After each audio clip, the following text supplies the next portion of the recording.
সোনা মানেই নিরাপদ বিনিয়োগ, এমন ধারণা দীর্ঘদিনের।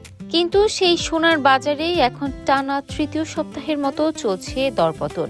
বিশ্বজুড়ে বিনিয়োগকারীদের উদ্বেগ বাড়িয়ে শুক্রবারও কমেছে মূল্যবান এই ধাতুর দাম। ডলারের শক্তিশালী অবস্থান, মার্কিন ফেডারেল রিজার্ভের কঠোর নীতিগত অবস্থান এবং মধ্যপ্রাচ্যের ভূরাজনৈতিক পরিস্থিতির পরিবর্তন সব মিলিয়ে চাপে পড়েছে সোনার বাজার। 19 জুন আন্তর্জাতিক বাজারে স্পট গোল্ডের দাম কমে প্রতি আউন্স $4,189.26 নেমে এসেছে। একই সঙ্গে আগস্ট ডেলিভারির জন্য মার্কিন সোনার ফিউচারও কমে দাঁড়িয়েছে $4,207.80। বিশ্লেষকদের মতে ডলারের মান গত এক বছরের সর্বোচ্চ পর্যায়ের কাছাকাছি পৌঁছে যাওয়ায় অন্যান্য মুদ্রা ব্যবহারকারীদের জন্য সোনা কেনা আরও ব্যয়বহুল হয়ে উঠেছে।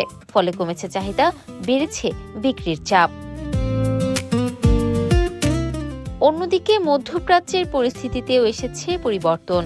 হরমুজ প্রণালী দিয়ে আবার তেলবাহী ট্যাঙ্কার চলাচল শুরু হয়েছে। একই সঙ্গে যুদ্ধবিরতির লক্ষ্যে একটি অন্তর্বর্তীকালীন চুক্তি কার্যকর হওয়ায় ইরানের ওপর থেকে অবরোধ তুলে নেওয়ার ঘোষণা দিয়েছে যুক্তরাষ্ট্র। এতে নিরাপদ সম্পদ হিসেবে সোনার প্রতি বিনিয়োগকারীদের আগ্রহ কিছুটা কমেছে। এদিকে উচ্চ মূল্যস্ফীতির আশঙ্কায় বিশ্বের কেন্দ্রীয় ব্যাংকগুলো কঠোর অবস্থানে রয়েছে। মার্কিন ফেডারেল রিজার্ভ সুদের হার 3.50 থেকে 3.75% মধ্যে অপরিবর্তিত থাকলেও চলতি বছর আরও সুদ বৃদ্ধির ইঙ্গিত দিয়েছেন নীতি নির্ধারকেরা।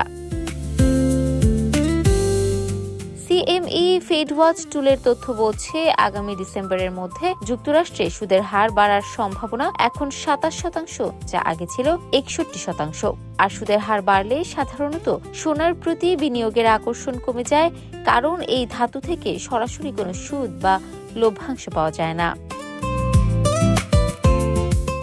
এমন পরিস্থিতিতে বিনিয়োগ ব্যাংক গোল্ডম্যান স্যাক্সও সোনার ভবিষ্যৎ মূল্য পূর্বাভাস কমিয়েছে।